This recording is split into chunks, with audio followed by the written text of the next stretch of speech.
Совершить виртуальную экскурсию предлагает Хакасский краеведческий музей. Это совершенно новый проект для хранителей истории, когда им на помощь приходят передовые технологии.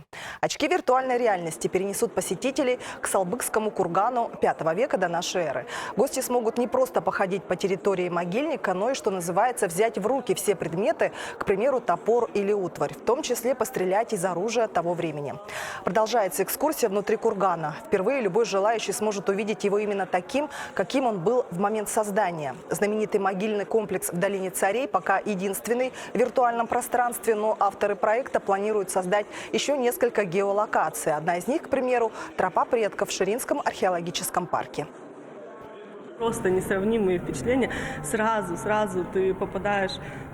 Я просто была на Салбыкском кургане, как будто я просто переместилась в поле, вот в это, где стоит Салбыкский курган. Но потом я вижу, что это не наше время, а история, что я всегда мечтала вообще увидеть, как выглядел этот Салбыкский курган. Мы даем возможность популяризации историко-культурного наследия археологической республики Хакасия через новые технические средства. Это совершенно другая задача. И неважно, встаем ли мы с федеральными музеями в один ряд, не встаем, мы популяризируем свое археологическое наследие.